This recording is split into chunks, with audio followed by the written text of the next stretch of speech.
Welcome to Philosophy on the Fringes, a podcast that explores the philosophical dimensions of the strange and the mundane. We're your hosts, Megan Fritz and Frank Cabrera. On today's episode, we're talking about aliens.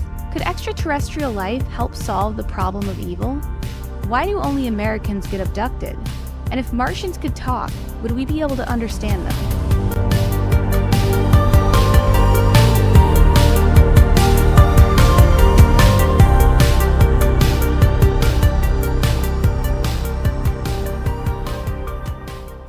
Hi, and welcome back. We are on our 6th episode. We're going to be talking about aliens today, extraterrestrial life.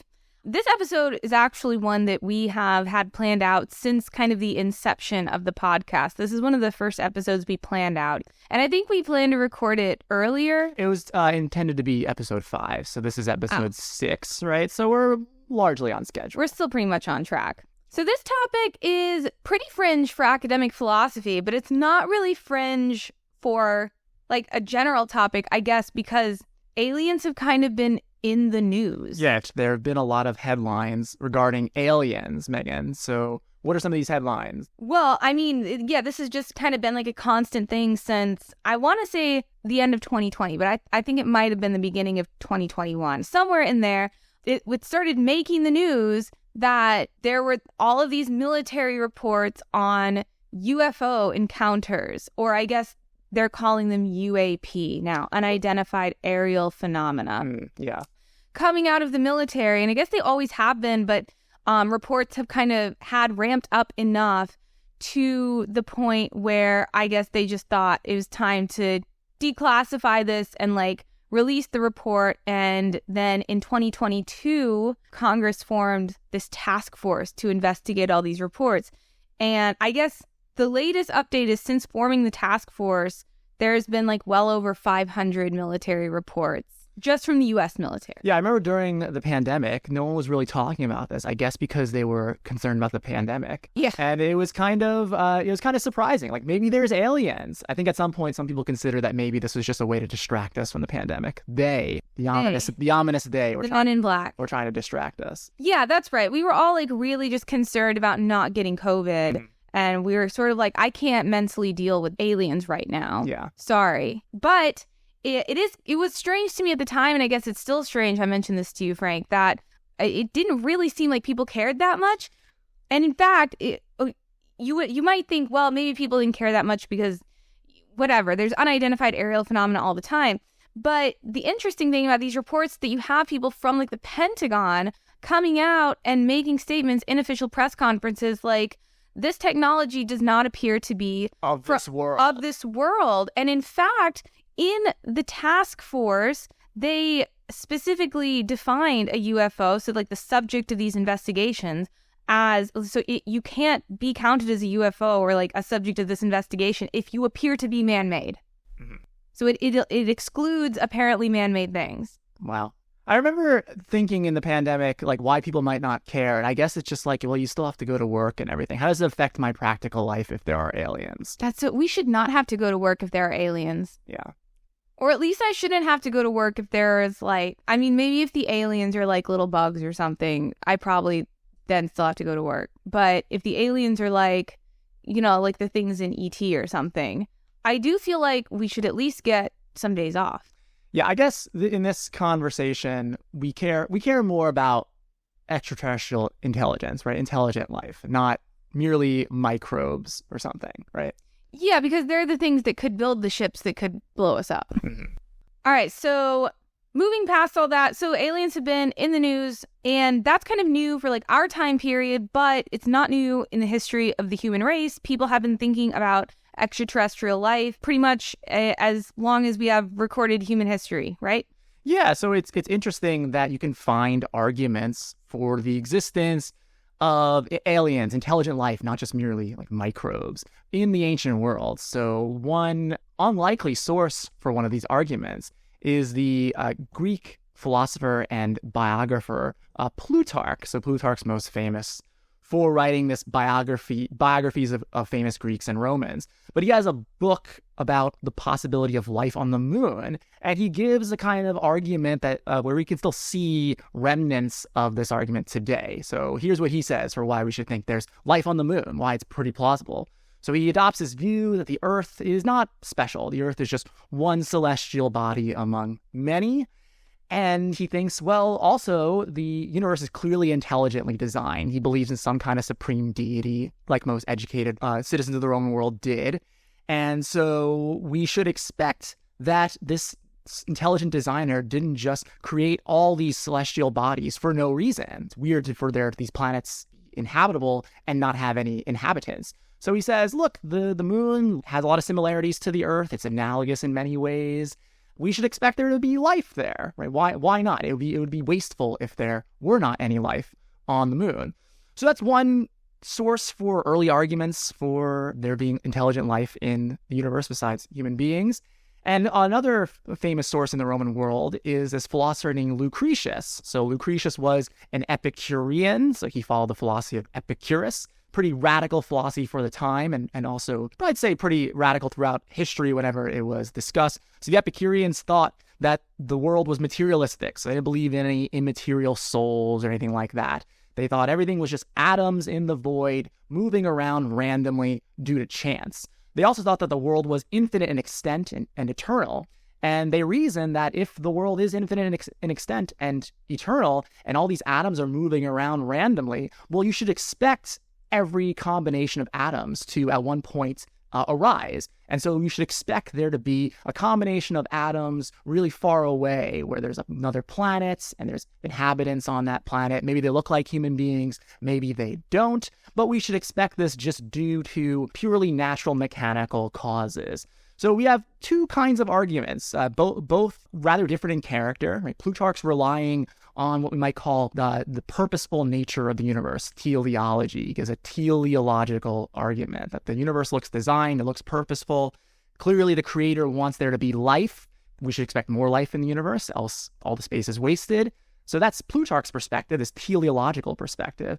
And Lucretius's perspective is more like mechanistic. It's more, hey, we should expect there to be intelligent life because of purely natural law. So it's sort of like one could form an argument from this. Like, hey, either the universe is purposefully designed or it's not. It's random. If it's purposefully designed, there'd be alien life. If it's random, there would be alien life. So either way, there's probably alien life. Yeah, I think the most interesting thing about this is like one of them's a naturalist, right? At least quasi. I mean, the Epicureans still believe in some kind of gods, but they don't really do anything. So one of them's pretty much a naturalist. Everything is just matter in motion. And one of them is more coming at this from a kind of theological point of view, Plutarch. And from both perspectives, we get arguments for the existence of intelligent life scattered throughout the universe. So these two arguments remain pretty influential throughout history. We can find similar sorts of arguments in the early modern period, so like roughly, the 16th to the 19th century. And we can see similar sorts of arguments like this today. Right? People, what's the standard argument that there is intelligent life somewhere in the universe, Megan? Right? You've given this argument before. Oh, yeah. I mean, I guess the standard argument is just that the universe is really, really big. There are more stars than we have any conception of how many there are, and planets around those stars. And so it's likely that a lot of those planets have conditions for life. Yes, at least somewhere there's going to be intelligent life, right? So people give this kind of statistical argument. It's very similar to the sort of thing that Lucretius says, right?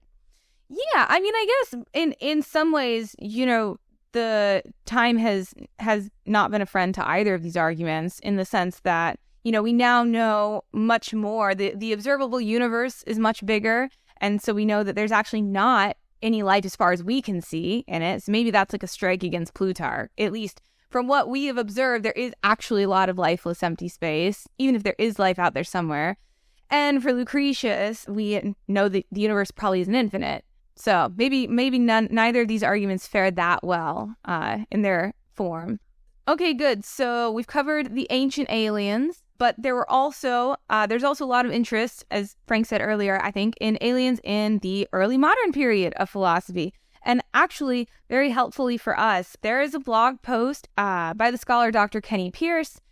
This was written like 3 years ago, but it was very helpfully retweeted a few days ago by someone that we follow on Twitter and made us aware of it. So Dr. Pearce is writing this blog post on space aliens, discussion of space aliens in early modern philosophy, especially as it applies to theodicies, which are like responses to the problem of evil. And I guess he's writing this kind of like right at the beginning of the pandemic. So just like a few months before the alien stuff. Yeah. So he really anticipated that. That's kind of cool. So anyway, in this blog post, what he's doing is he's sort of just picking out a bunch of passages from different early modern philosophers. So we have Damaris Cudworth Masham, we have Berkeley, we have Leibniz, we have Samuel Clarke, and all of these early modern philosophers who we don't really think of as talking about anything like extraterrestrial life are all kind of invoking aliens as a way of responding to the problem of evil that's in line with a school of thought called skeptical theism. So the skeptical theist basically thinks, well, God is so unlike us in a way and so like unknowable that we can't really know his reasons for doing things. And so they think in response to the problem of evil, this problem that says like, well, God probably doesn't exist because it seems like he'd be able to prevent all this evil and suffering if he could. The skeptical theist says, well, you can't really know that. He could have any number of reasons for allowing these evils. So all we need to do is show that there are like possible reasons that these evils could exist. And we've done all we need to do kind of to get God off the hook. So anyway, so all of these early modern philosophers are talking about the problem of evil. They're, I guess, some brand of skeptical theists, at least according to Kenny Pearce. And they invoke aliens in their response to the problem of evil. So I have some quotes here that I think are funny. So Leibniz argues that the universe is so big that it's probably full of other kinds of life, right? This is the theme throughout the ancient philosophers, the early modern philosophers, that God is a thing that likes life, and so God would create lots of life in the universe. So Leibniz says, well, look, we don't have any reason to think that us humans on Earth are even like a large percentage of the life that exists. We could be just like an unbelievably small percentage of the life that exists. And moreover, all of this other life that's out there might be like extremely happy. Yeah, so even though things are bad here, it says the skeptic, things might be really, really, really good over there, and the happiness of the aliens outweighs all the suffering on Earth, so probably evil solved. Right, he says, thus, since the proportion of that part of the universe which we know is almost lost in nothingness compared to that which is unknown, and which we yet have cause to assume, and since all the evils that may be raised in objection before us are in this near nothingness, happily may it be that all evils are almost nothingness in comparison with the good things which are in the universe.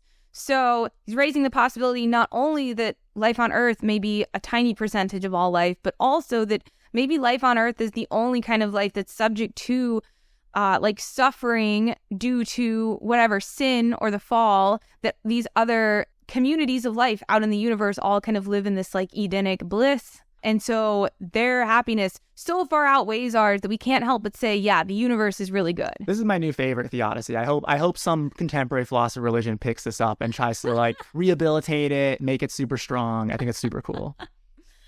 And then I found one other interesting quote. Oh, right. Okay. So the blog post goes on, this collection of quotes from early modern philosophers doing similar things with the hypothesis of extraterrestrial life. And Berkeley has his own kind of spin on this. It's a little bit darker, I think. He invites us to think of Earth not as kind of the norm of existence in terms of suffering and pain and sorrow, but maybe as a kind of penal colony compared to the rest of the universe. He says, would you argue that a state was ill-administered or judge of the manners of its citizens by the disorders committed in the jail or dungeon?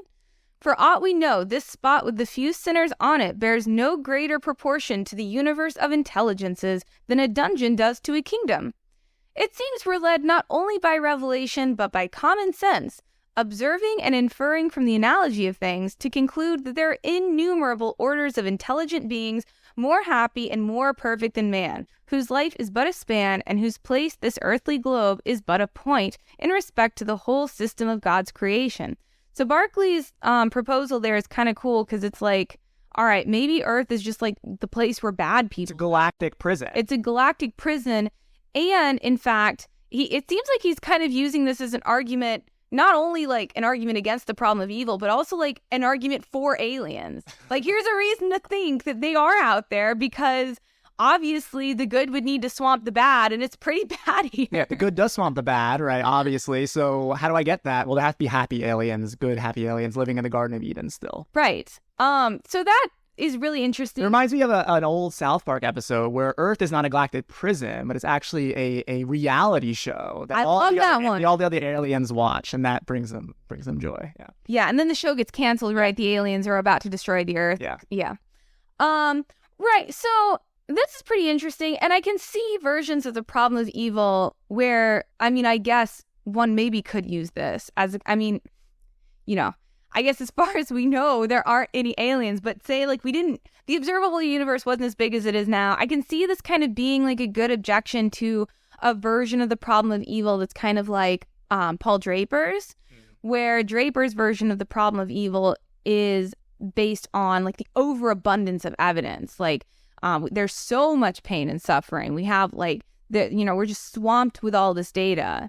There's just like so much that it seems implausible to conclude anything but atheism. So if your version of the problem of evil is like that, it's like an evidence swamping kind of argument, then this theodicy where it's like, well, maybe this is only a tiny percentage of actual conscious experiences, maybe that would be kind of compelling. But there are versions of the problem of evil where like even one unjustifiable instance of evil is enough to raise the problem.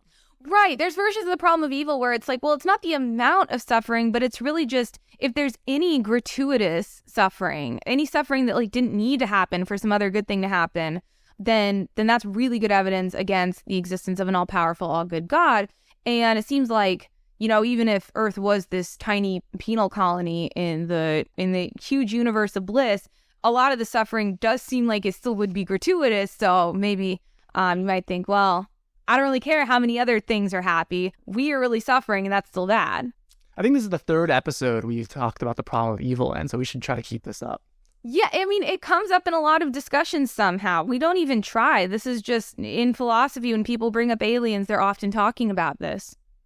Now, you might just think it's weird philosophers who are really into aliens during this period, but actually, most scientists, most astronomers were also really into aliens too during this time. So Kepler, for instance, Johannes Kepler, one of the most important astronomers of the 17th century, he's famous for the idea that planets don't move in perfect circles, but move in ellipses. He wrote a lot about the possibility of life on the moon.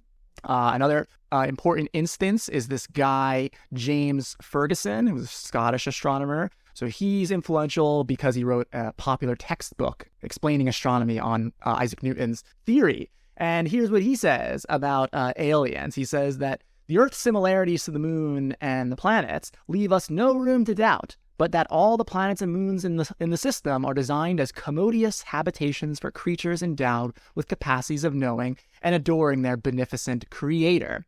So this book was very influential on another important astronomer in the modern period, my favorite astronomer, William Herschel. He's most famous for discovering Uranus, did a bunch of other stuff too, made the best telescopes during the period, discovered 1,000 nebula, right? Those like clouds of gas in the sky and in space. So he thought this was right too. He was super into coming up with evidence for life on other planets, evidence for life on the moon. He himself was personally certain of it through these kinds of analogical arguments, right? These other celestial bodies are relevantly similar to the Earth, so we should expect them to have life too. He went so far, though, as to hypothesize that there was even life on the sun. So he has this paper that was famous at the time. It was published in the best journal, the Philosophical Transactions of the Royal Society, where he argues that it's plausible that there is life on the sun. He does the same sort of move. He says the similarities of the sun to other globes of the solar system leads us to suppose that it is most probably also inhabited, like the rest of the planets, by beings whose organs are adapted to the peculiar circumstances of that vast globe. So, Megan, what do you think about that? I'd find that unbelievable. So Frank and I went on a walk 2 days ago, and it was whopping 74 degrees. and we went on like a 2-mile walk, and I got the worst sunburn. And I just have to think, I mean, people knew the sun was far away. They also got sun. Like, the sun is hot. So obvious objection. Why don't they just burn up? So he had, I can't get into his rebuttal to this, but he has some arguments for why this is not a problem. He has a particular view about how heat works, and he thought that the rays would send the heat outward, but because of the way the sun was structured was that the heat wouldn't go toward the surface of the sun. So he thought the sun was like a rocky body, not a gaseous thing as we know now. But yeah, he had a story about that. Don't worry. And as he says, right, why should we assume at the outset that there can't be beings who have the perfectly adapted organs for living on the sun? So Herschel was one of these guys too that really liked this teleological argument that we discussed earlier, the one that Plutarch gave. The universe is created by a beneficent creator. He likes life. Of course, he put life in many places as he could. So he was that was a kind of guiding principle for a lot of his investigations. So yeah, this is obviously a kind of wacky idea. Some of his contemporaries consider it pretty wacky too. But I think it's it led to people trying to refute him. It led to people coming up with better theories about how heat worked, and it was a fruitful speculation. So there you go. Even wacky ideas that don't go anywhere can play an important role in the history of science. So Herschel was motivated by this kind of metaphysical principle that life is good, creator would want life in the universe. But it's important to note that a lot of these astronomers that found the idea of life on other planets plausible, they were also motivated by heliocentrism. The idea that the sun is the center of the solar system and the Earth isn't special, it's just another globe orbiting the sun like the other planets. So this sort of went hand in hand with the idea that there could be other worlds, that these other celestial bodies are like the Earth, right? And they're like the Earth. Maybe they have, there's life on other planets too. This idea of a plurality of worlds that has other life, that kind of went hand in hand with the newly discovered heliocentrism. Because if the Earth isn't like the center of the whole universe, there's less reason to think that like all these celestial bodies are kind of like in service to the Earth. Like maybe they're also in service to other things with life. Yeah, I mean, think back also to the old Aristotelian cosmology, that there's a sharp distinction between the terrestrial realm and the celestial realm. Yeah. Like the Earth is different than crystalline spheres. Yeah, than the planets that are held on the crystalline spheres. Right? Yeah. The planets are made of the quintessence, the fifth element. It's perfect. There's no imperfections in the heavens, whereas Earth is full of imperfections. So this sort of view was also put into doubt by scientific revolution, and that also opened up the door to the idea that there could be life on other planets. I'm wondering if a remnant of that idea is influencing these early modern philosophers in hypothesizing that the aliens are more likely to be happy or blissful than we are. Sort of just like a remnant of this idea that like the celestial realm is more perfect. Yeah, that's a very good thought. I don't know. That seems pretty plausible to me.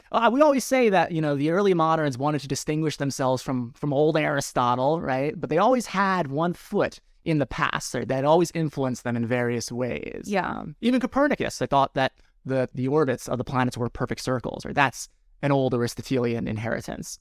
Interesting. Well, Kenny Pearce, if you're listening to this, let me know what you think of that. Yeah. Okay, so I have this like nagging objection thing that's, I guess, kind of been bothering me since the Lucretius argument. And I guess it kind of applies to the more contemporary argument for extraterrestrial intelligence too. So that argument being that it's probable there's some life somewhere out there. It's probable there's some life. 100 billion stars, 100 billion galaxies, really, really big universe. Maybe it's improbable on its face, but give me so much space, give me so many planets, at least one of them is going to have intelligence. Yeah, you add up the low probabilities of there being life on any given planet by however many millions, billions, whatever of planets there are, and you get a high probability that there's intelligent life on some of them. So that seems fine. I mean, on the face of it, that's how probabilities work, but it has like weird implications, right? Take something else that has a really low probability, like that there is intelligent life on the other planets and they speak English, or they are good at basketball, or something like that. Yeah, I guess we got to say that it's really low probability, but it's non-zero, right? We speak English and we play basketball. There's a non-zero probability that for any given planet that's not Earth, there is intelligent life that is really good at basketball. it's really maybe close to zero, but it's non-zero. And if you add all those really, really small probabilities up by the however many billions, whatever, probably more than billions of planets are out there, it seems like you're going to get a higher probability than you would want. Yeah. So I think this shows, I think, that we can't just sort of we're being a little sloppy with our probability talk, right? We need more scientific data, right? How probable is life really? Right? We can't just rely on our intuitions. Like, well, it's low. It's in any given place in the universe, it's low, but it's high enough that because the universe is so big, there's going to be at least one other creature that out there that's intelligent like us.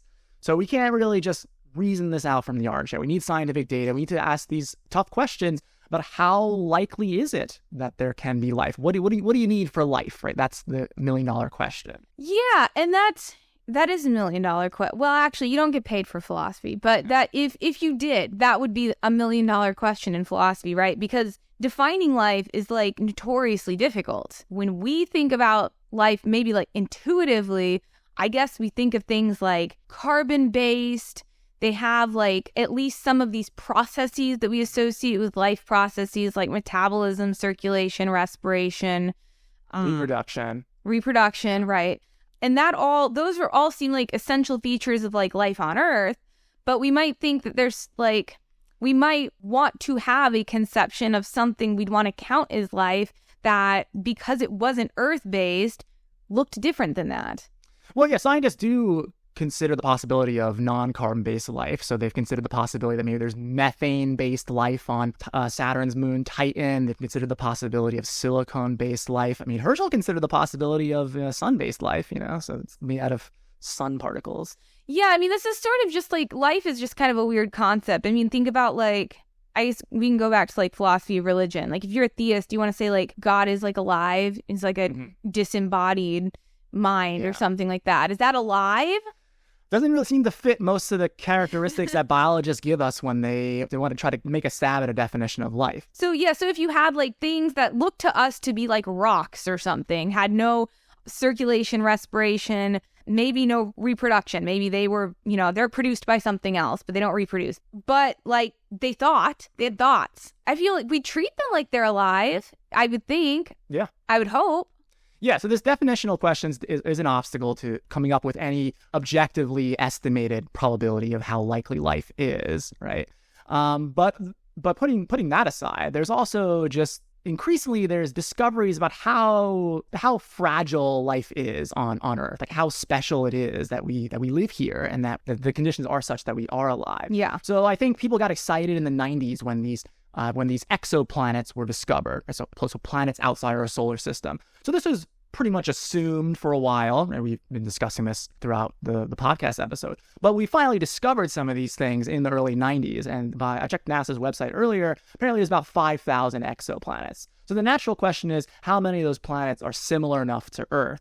And in addition to the definitional question that we just raised, it seemed like we're discovering more and more that you need a lot of special features in order to have life, right? So it's not just a matter of being in the Goldilocks zone, right? Being near a star that's not too hot, not too cool, we're not too far away. The Earth has a lot of special features. So for instance, it has a moon that's a quarter of its size. That's pretty rare, according to astronomers. That serves a lot of functions. It helps stabilize the axis of the Earth, so now the Earth is not spinning all over the place on its axis. That would be really disruptive, right? If suddenly the axial tilt spun around, that'd be really bad. Perfect temperature for liquid water. Good temperature for liquid water. Jupiter plays an important role. So Jupiter acts like this kind of cosmic bouncer. It's the Dalton of Roadhouse of our solar system.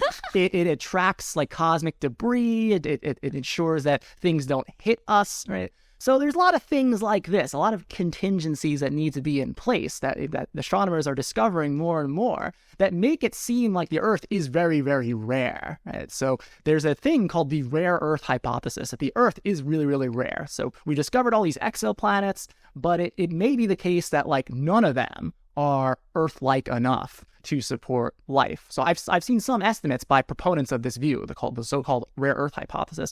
So some of its proponents say in our galaxy there may be only 3 to 30, our entire galaxy, Wow. 3 to 30 planets that are Earth-like enough, right? So that's also Earth-like enough to even possibly support life. so. And then you have all these like evolutionary contingencies on top of that. So if the rare Earth hypothesis is true, then right, what's the upshot? Then the probability of life looks a lot more like the probability that there's intelligent aliens that speak English Or are good at basketball. or good at basketball. Yeah. Right. Okay, so just moving on jarringly to another topic because it's one that I find interesting. So we have these, I'm not going to call them projects because I'm sure they're not really funded, but we're supposed to have these like national like initiatives to kind of like listen for radio waves from outer space, or I guess there's this new task force looking for like UFOs or whatever. But for a while we've been like basically making some kind of attempt to pick up any potential like alien communication that might be coming at us. And I think, the US government does stupid stuff like plays like Billy Joel songs out into the, whatever, to like communicate with anyone who might be out there who would pick up these radio signals or microwave signals or whatever signals they are on. I'm not a scientist, obviously. Yeah, you kind of see this in the book and or movie Contact, the movie made based off the Carl Sagan book, Contact. Can I interrupt you for a second? Yes. Because Carl Sagan, right, I wanted to mention this. So he, weirdly, he's probably a scientific materialist, right? He gives the teleological argument at one point. He says, it'd be so weird for there to be no life. It'd be a lot of wasted space, he says. That kind of sounds like a teleological argument. Everyone's a teleologist somewhere deep, deep under their turtleneck. Yeah. Anyway, sorry. So in the movie Contact, right, this person's job, the main character's job, what's her name? The actress? Jodie Foster. Yeah, Jodie Foster. So her job is to listen to these satellites that are trying to pick up whatever, any kind of radio signal from outer space. Sounds like a pretty boring job. I guess, for the most part, she doesn't really do much. This is like kind of her pet project. But then she does pick something up. And it's like plans for a spaceship. And anyway, if you haven't seen the movie or read the book, you should. But it's like plans for a spaceship, and then they build the spaceship. But the what I always thought, and then this was sort of also captured in the later movie called Arrival, is that it just doesn't seem like communication with an entirely different non-terrestrial species would be maybe even possible. Like, we might not even recognize it as communication. There's a great line in Wittgenstein where Wittgenstein is talking about how communication is completely dependent on the type of life form you are, or how you go about living, not life form in the biological sense, but a form of life. So whatever kind of thing you are, whatever mode of activity you have, that's going to determine how you communicate. And that's why he says, if a lion could talk, we would not be able to understand him. Great line. It's a great line. And I think the same applies tenfold to non-terrestrial species, such that, if they could talk and tried to communicate with us in some way, not only would we probably not be able to understand them, but like we may not even recognize it as communication, which is kind of more or less the plot of this this movie called Arrival. So I don't know, Frank, do you have any thoughts on this? Yeah, I think so you lean toward the idea that we would not be able to communicate with aliens. I think that there's like a really strong possibility. Yeah. Yeah, I think I agree with that. I guess I should mention, I was reminded of the Voyager spacecraft, right? So the Voyager spacecraft was this sort of spacecraft we sent off into the deep reaches of space, and they put a kind of like time capsule on there. It was like a gold record, like a vinyl record, a phonograph record. That's so goofy. Yeah, it's pretty goofy. Right? The aliens can be able to play a phonograph record. But anyway, on the record, it has like a bunch of things about humanity, and included in it is our scientific knowledge. I think they put, our chemical knowledge, the periodic table of elements and stuff. I guess the idea is that the aliens, if they're intelligent, will understand the language of math, right? And the universal language, and that is a way we'll communicate, or something like that. Maybe math will solve our problems. That's very hand-wavy, but I think that is what the idea was, and including that on the time capsule. I think then the assumption is like intelligent life out there would be as or more intelligent than us. Yeah. Because what if it's like intelligent life, but they're like, chimpanzees or something, like that level. Mm-hmm. That's like intelligent life, but they're not like doing trigonometry. Planet of the Apes. Yeah. Yeah. Okay. Well, yeah, maybe that would work. Assuming they were as or more intelligent than humans. Maybe, math works as this universal language and we could communicate that way. That's interesting. Wonder what Wittgenstein would say about that. Any Wittgensteinians listening to this, let me know what you think. I think a wrench in this idea, though, is that some philosophers of science argue that you could do science without math. So Hartree-Field is the philosopher Hartree-Field's famous for this. He has a book called Science Without Numbers, where he tries to show that you could do science without mathematics. It'd be kind of clunky and inconvenient maybe, but it is possible. So I'm not sure we should really even assume that math is this sort of universal thing. Like maybe math is just a human-centric tool. See, if they were actually smarter than us, they would have figured out how to get out of having to ever do math in your whole life. Back to the movie Contact. So it's Jodie Foster, whatever her character's name is in the movie, she is engaged in the project of the search for extraterrestrial intelligence, right? SETI. Right? That's a project that some scientists engage in. Non-scientists can also contribute to this project too, right? It's collaborative. Like Fox Mulder. Yeah, Fox Mulder. I want to believe, right? From the X-Files. So interesting question here. I think the SETI thing is pretty interesting from a philosophy of science standpoint, because it kind of puts pressure on the very idea of what is science, right? So what is science is a key question that philosophers of science want to answer. It's called the demarcation problem, right? We want to know, like, what is science? What distinguishes it from pseudoscience? So, yeah, I guess a cool question to ask in this debate is what Jodie Foster's doing in this movie. Is that science? Is SETI science, or is it something else? Well, I'm a philosopher of science, generally, do a lot of other stuff, but I'm not teaching philosophy of science this semester. Megan is. So I'm going to throw this question to her. Megan, what do you think? Would you count SETI, the search for extraterrestrial intelligence? Is that science, or is it something else? Is it pseudoscience even? Should we stop funding it? I mean, it has the veneer of science, right? Like Jodie Foster uses all of these like scientific tools. You know, she uses computers, she uses radio things. You know, she doesn't use like test tubes or whatever, but it has like this veneer of science. She's not, you know, you can search, like you were saying, you can search for extraterrestrial life in more or less seemingly scientific ways. Mm-hmm. Fox Mulder, you know, kind of just goes on like his gut feeling and, you know, the fact that he has childhood trauma or whatever. And so that's maybe like a less scientific way of doing it.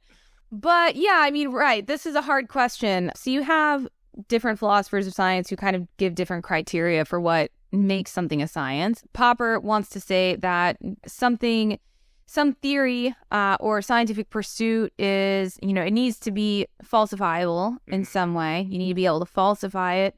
And that seems hard to do with this. It seems hard to like conclude there's no extraterrestrial life, just given like the vastness of the universe. It's, I mean, I guess in principle, maybe it's falsifiable, but in actuality, it really isn't at all. I guess if the universe is finite, then you could, in principle, right? I mean, in principle, you could check every like square millimeter of the space, but yeah. But that's pretty meaningless, kind of falsifiable to be. Popper and Kuhn, Thomas Kuhn, they both agree that it's pretty important that for something to be a scientific theory, that it makes novel predictions that you can look for. And it's also not clear to me that the hypothesis there's extraterrestrial life gives any kind of specific predictions that we could test for or even look for, just because we just have no idea what this kind of life would be or what it would do.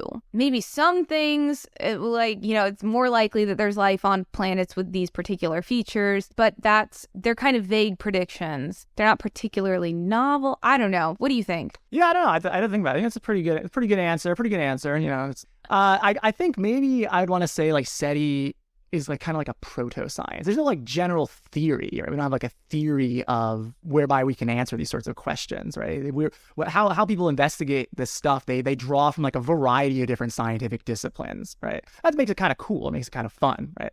But yeah, it's not like a general theory really here. You have some work where you write about string theory as a kind of proto-science. Would you say that like SETI is in a similar category to string theory? Yeah, Zepe, I don't call it a proto-science, but I say it's like, even if it's not up to snuff, it still might be like worthy of pursuit. So maybe I'd say something like that, right? Regardless of whether it's like a science or whatever, maybe it's a proto-science, something in between a pseudoscience and a genuine science. It might still be worthy of pursuit, right? Yeah. So there's one thing we haven't talked about yet, perhaps the most fun part of discussion of extraterrestrials: alien abductions. Yeah, you would think that we would have gotten to this sooner because this is like probably the main reason that your average person believes in aliens is because they've like heard stories about encounters with aliens and or abductions. So that seems like it should be a pretty good source of evidence for something weird being out there, right? Yeah, but as it happens, and there's not a lot of data on this, but I did my best to confirm this, and I think it's true. As it happens, the overwhelming majority of people who report being abducted are like relatively well-off Americans. Like this sort of alien abduction thing is a largely uniquely American phenomenon. So other countries report seeing UFOs, or Japan reports seeing UFOs. But being abducted by aliens is something that a very small subpopulation of the entire human race experiences. And that's really, really fishy. Yeah, it's really strange. The U.S. certainly does not have a monopoly on alien or UFO sightings. Like he was saying, this as of right now, actually, the place with the most alien sightings is a place called, I'm probably going to butcher this pronunciation, but a place called Linomachi, which is a town in the Fukushima district of Japan. And they have almost 500 UFO sightings by like lay people just this year. Yeah, that's a lot. So that's a lot, and it's more than like any other place that is, at least as far as we know. But lots of other countries report alien sightings. Almost none report alien abductions. But these are innumerable in the United States. So what's going on? I don't know that I have any theories about this. Well, did you know I actually wrote a little bit about this in my dissertation? Did you know this? No, you genuinely saved that for this moment. You didn't read my dissertation? Your dissertation is almost 300 pages long. I did not read it. Yeah, whatever. But I did write a tiny bit about this in my dissertation. It was a like small paragraph. So there are some psychological explanations for this. Like the psychologists try to explain this, assuming that the reports are not true, that we don't take them at face value. What's going on? Well, some say it's like sleep paralysis, right? Sleep paralysis. If you ever had that, I've had that a few times. It's actually pretty scary. Mine hasn't involved me experiencing any visitors, but I often feel like I'm falling. I can't move. Only Americans have sleep paralysis? No, but maybe the Americans are confusing sleep paralysis with aliens. I don't know why Americans would do that, but there's that, the various sorts of psychological traumas. I don't know, but they'll try to offer like psychological explanations for this. So I don't really know. I haven't really investigated it too much, but there's at least a psychological literature on this. It seems like, though, if you're trying to offer a psychological explanation of this disparity, like why does the U.S. have so many reports of abductions? Japan has none, even though Japan arguably has more actual like reports of sightings. You need like a psychological explanation that's unique to the United States. And that seems, I don't know, it seems kind of hard to do. Like people everywhere experience sleep paralysis. You know, people from lots of places have aliens as part of their pop culture. People everywhere have, unfortunately, trauma. And so it does seem strange that, I guess, like maybe you could chalk it up to just sort of like a bandwagon effect or like, what's that term? It's like a social contagion. One person reports an alien abduction and people in their social circle are much more likely to report one, just statistically speaking, or something like that. I don't even know if that's true, though. I don't know if relatives of abductees are more likely to report also being an abductee, but that would be interesting to know. Well, here's one armchair sociological explanation. So do you remember, Megan, back in the day, I forget when this was, it was like the 30s or the 40s or something, they did this radio broadcast of H.G. Wells' War of the Worlds, and a lot of people thought it was real. Like they thought that like New Jersey was being invaded by Martians, and maybe this just like traumatized a generation of people. A lot of people thought that the United States was being invaded, and this radio broadcast of H.G. Wells' fictional story about Martians invading the United States. Wasn't it like during World War II? I had to look it up. It might have been like, I think it was a little before World War II. Before. Yeah. But they thought this was real, right? So maybe this sort of traumatized people, and they passed down this intergenerational trauma to their the children. And, oh wow! And here we are. Wow, solved it. That's really good. Yeah. Is there? I guess there's probably data on when abduction reports starting. I think it's the 50s and 60s. So we could confirm this. Good. But we haven't yet. So this is just a hypothesis. Yeah. All right, so that's all the time we have for this episode. Please join us next time for episode 7, where we will be talking about children.